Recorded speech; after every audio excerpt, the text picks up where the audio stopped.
嚟到香港嘅10:02收睇緊嘅係 Action World 世界頻道同埋 Facebook 直播，希望大家支持我哋世界嘅製作，等我哋可以走更加遠嘅路。喺美國華盛頓咧，另一邊咧有 Sam Bickett 喺度，咁 Sam 喺 World Hong Kong Forum 世界香港論壇咧都出現過㗎啦，咁今次咧係第二次。Welcome Sam back to Action World. Hey Ed, it's glad to be here, and appreciate you kind of covering this and drawing attention to what we're trying to do. Yeah. Now I'll be saying some Cantonese words in case there needs to be some translation of sorts. Now I actually make up this thumbnail right just a few hours ago. It's about the Hong Kong Sanctions Act, and once after I did actually an interview with Francis Hui last week, and there were a lot of momentum, and then the pro-Beijing camp people from Hong Kong talk about if the Hong Kong Sanctions Act becomes in effect, they might try to push some of the NSL detainees for trial inside mainland China. Regina Ip says that she used to be the chief of security in Hong Kong, right? Also a very seasoned politician, and some other guys that I mentioned to you, like Tam Yu Chong, you know the name. It was kind of scary, but of course they all protest, some of them in front of the U.S. consulate as well in Hong Kong. Maybe before we talk about all these reactions, can you brief us a little bit about what is the Hong Kong Sanctions Act and how we can push the bill? That's the second part. Yeah, so the Hong Kong Sanctions Act was sort of, designed. So it's not an act. Let me tell you what it's not.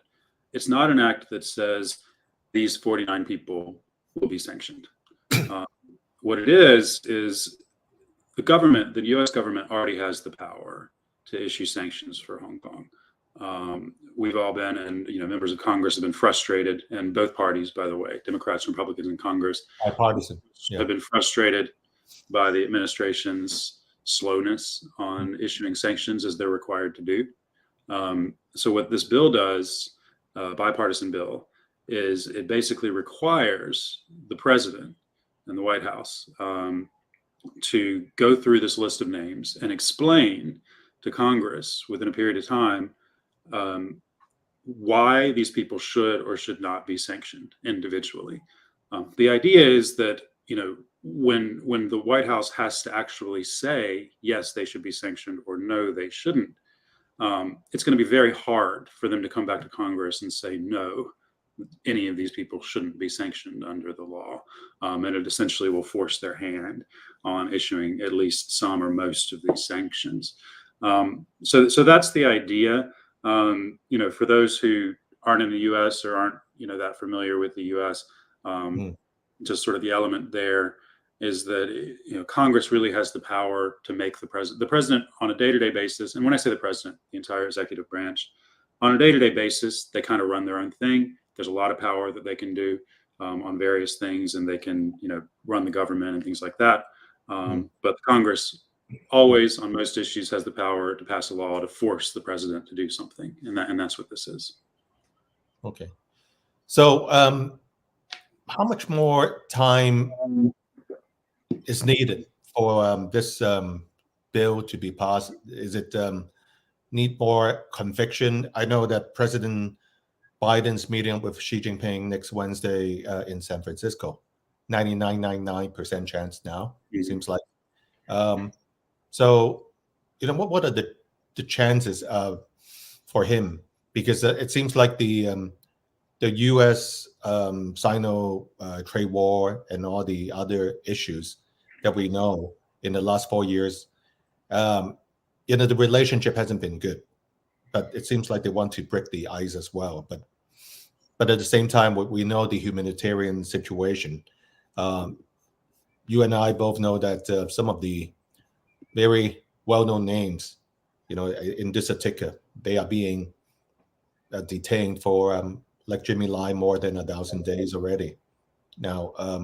But do you think, from a broader picture, the U.S. president cares about, like this sanction? Or I know, like for Donald Trump in the last administration, there was a list, even like Lee Ka-chiu right now, John Lee, it's on the sanction list. But this is talking about 49 judges and low-level prosecutors. It seems like, like if you try to step into the Hong Kong territory, saying that your judicial system, it's no good, right? That's kind of a big deal, Sam. What do you think? I think it's a big deal. And, I think I was, early on in this when, the earliest calls for sanctions on judges. I was kind of cautioning, we need to watch and we need to wait and see what happens. I think, as people were formulating this list, and I should say the way that this works, basically, I mean, this is 5 congressmen lead this, right? Yes. And we should be giving credit to them. Obviously, there were organizations and individuals and activists involved in sort of helping them, educating them, and things like that. They get the credit for this, though. These 5, like who is who, because they won't know, right? I mean, yeah, exactly. But and on that, and I should say that up front. I mean, if for those of you in the U.S., send a message to these congressmen. They don't get elected based on doing this for Hong Kong, right? They do it because it's the right thing to do. But yeah, there are those behind the scenes, and part of what we do in DC is when these congressmen, when they want to do something, we're there to kind of educate them and help them with things like that. A couple of organizations played a really close role on that here. I was, involved somewhat as well, but not as much as a couple of organizations. Right. But it's kind of developing this list, and I think my perspective and the perspective of most of us who were, talking about who was going to be on this list was, we need to focus on people who have done really bad things, egregious things. So that's, anybody who's elected to be part of the national security system is not a judge anymore. I mean, they're simply not a judge. To judge something, you have to make, a decision on something. You're just an administrative clerk at that point. You're going to convict these people. They're going to go to prison for political crimes. They're in violation of international law. You're not a judge. Prosecutors, I think that's also quite self-explanatory here, right? Yes. I mean, you've got lawyers, my colleagues, people who swore to uphold the law, who are manipulating the law, who are perverting it, and they know that they're doing that. This isn't unprecedented. I mean, so we talk about Magnitsky sanctions, which are human rights sanctions. It's sort of the precedent for human rights sanctions in the world. It's called the Magnitsky Act. A lot of countries have this. That was formed a few years back in order to sanction people who persecuted Magnitsky in Russia, including his judges. So the whole concept of human rights sanctions in its modern form started with sanctioning judges and people related to the legal prosecution of someone. So it's not that unusual. Can I ask you one thing? Magnitsky Act, does it include their family members too? Let's say I want to sanction Regina Ip. Does it? Would it affect like his someone's daughter, right? It affects them. I mean, they're not necessarily directly on the sanctions, but what ends up happening is, let's say you're a bank, and Regina Ip's daughter has, well, she's not on the sanctions list, but let's say Carrie Lam's son has a bank account at Bank of America, right. or even a foreign bank, even a French bank or something like that. They look at that and they're going to say, we don't have any proof that Carrie Lam is giving money to her son, but we can't trust it. We have to shut down this account. So it ends up affecting them as well. Quite powerful then. It's quite powerful, and it goes beyond that. I mean, I don't want to get too technical here, right? But the way the entire world economy is set up, most banks, even banks that don't really have offices in the United States, they have to deal with the United States banking system, because the reserve currency of the world is the United States dollar. So even banks, when I don't want to get too technical, but when Carrie Lam and John Lee, when they were sanctioned, it's not just that they couldn't have a bank account at Citibank; they couldn't have a bank account at Bank of China. It was a real problem for them. There was no bank in Hong Kong that would give Carrie Lam a bank account when she got sanctioned by the U.S. government. So they have a big impact. Now, on the families, look, I mean, I think we should all be really thoughtful about that, right? Carrie Lam's son, or these judges' children and families and things like that, right? They might not be great people. We might not like that they support their families, but the Chinese Communist Party punishes families. We don't want to be in that business. With that said, we have to recognize that there are certain restrictions that have to be made to make sure that sanctioned targets can't take advantage of their families to then violate the sanctions. So that would be my view on that. Is look, let's recognize that in some ways we have to affect family members, but we shouldn't be taking glee or looking for ways to hurt people's family members. I just think that's not who we are as sort of people who support justice. The last U.S. administration, Donald Trump, put up this one sanction list, including Carrie Lam, John Lee, and Chris Tang, Deng Bingkeng, right? I think, was it a few days or after the enactment of the national security law? So it was quite fast, the way I remember it. But this is quite extensive, 49, and some people think there should be more, but that's beyond the question. How can we push this bill to make it become effective? Well, actually, it's beyond the question, but let me start on that point, because I was kind of going to it earlier, which is that why these 49 people? Why not 1,000 people who, we could easily come up with 1,000 names of people who deserve to be sanctioned, right? And the thinking behind that, right, is that you don't want to sanction everybody. You want to send warnings. You want to deter bad conduct. If you want to, let's take the prosecutors for an example. We could sanction every single prosecutor, but then they have nothing to lose. So then every prosecutor just says, well, I've already been sanctioned. I might as well just go into court and be really harsh on everybody. Yeah. Whereas, if we sanction the worst of the worst, it sends a message to everyone else. It says, look, you can keep being a prosecutor. You can go in. You might even have to handle a political case, but you better do it fairly. You better not do it harshly. You better not do it in a way that leads you to be added to the next round of sanctions. I mean, you want to do this in a way that actually might have an effect and deter people from bad conduct. Once someone's sanctioned, you're not deterring them anymore. They're sanctioned. They're going to just do whatever. So that's the thing on that.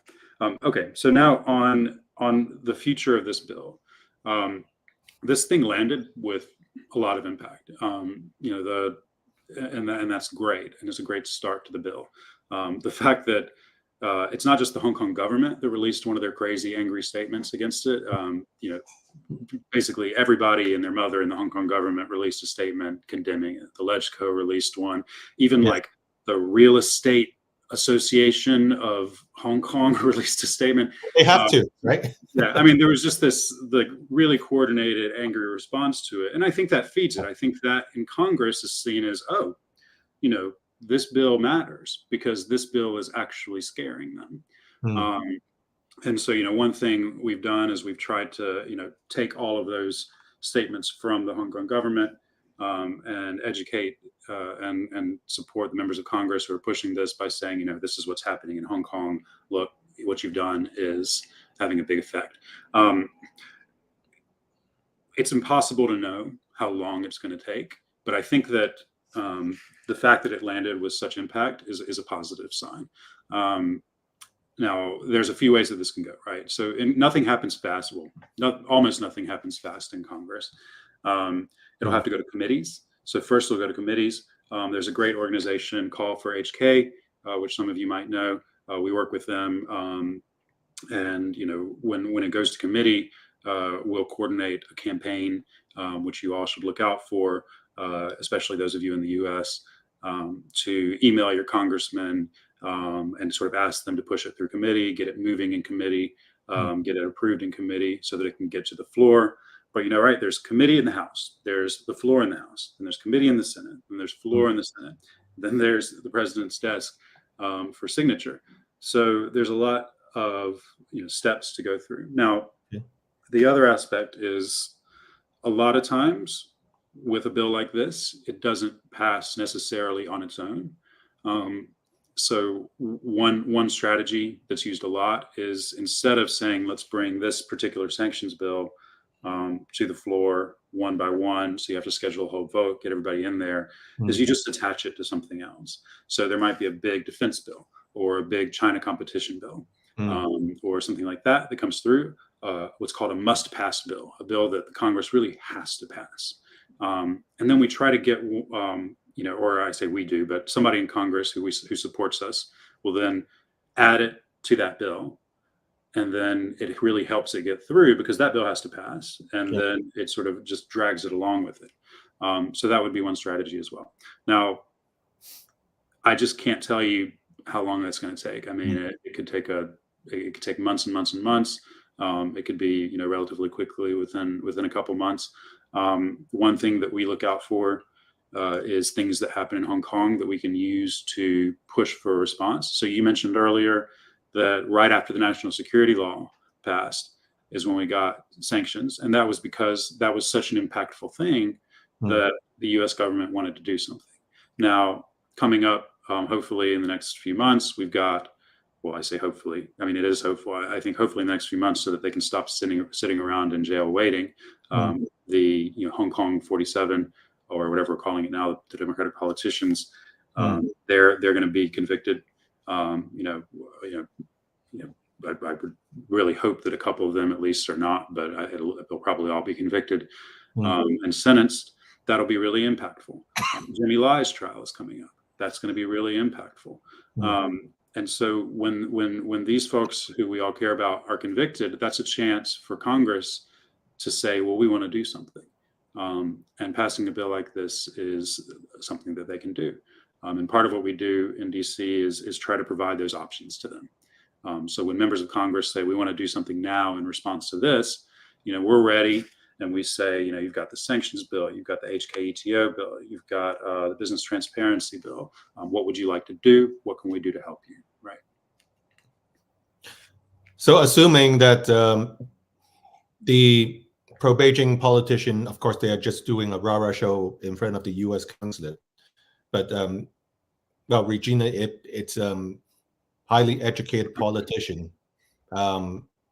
She studied under Larry Diamond at one point in time. And then, she was kind of suggesting that if the bill is passed, then all these NSL trials could be conducted inside mainland China. But if one case is brought into China, that could speed up the Hong Kong Sanctions Act or the bill, right? Yes, absolutely. And that's one reason why, I think it's just empty threats. I mean, you never know. I mean, they do stupid things all the time, but that would be stupid, right? I mean, it would just, they're trying so hard to convince the world that Hong Kong has rule of law and that the world should invest their money. Why would they do something like that? Just to explode the whole thing and kill all of the efforts that they've made to try to paper over their abuses. I just don't think it makes sense. Look, Regina, we all know Regina well. I kind of love her because she's such a villain, right? Like she's crazy. And I feel like her role in the government is just to kind of say outrageous things and do outrageous things, along with a couple of others like Junius Ho and various others. I think we should take it seriously. I think we should pay attention. It worries me less that Regina Ip said it than the protest, because the protest was clearly orchestrated by Beijing. It wasn't just a protest. It then came out with a full page spread and was it Wenwei Po one of the Beijing newspapers. They were there. They took pictures of them. They interviewed them. The whole thing was designed, and orchestrated by Beijing. It wasn't sort of an organic protest. So that's the kind of thing where you have to look and read what's being said and see what's being said, because I think that's far more the official line than what Regina Hipp says.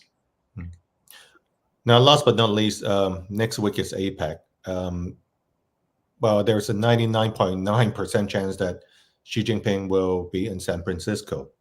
There will be a lot of protests, definitely. Do you think President Biden and Xi Jinping, they will talk privately about Hong Kong, some deal to be made, like just, amnesty of sorts, or political prisoner swap, so to speak, right? I don't know about a political prisoner swap. I think it'll come up.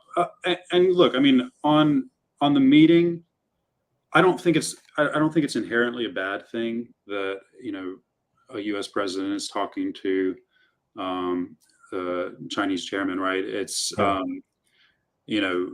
are things to talk about. One of them is human rights. There are certain things like climate change and military coordination, right? Military signaling that are actually really important. All through the Cold War with the Soviet Union, the American president and the Soviet premier would have engagement. So I don't think that's necessarily bad.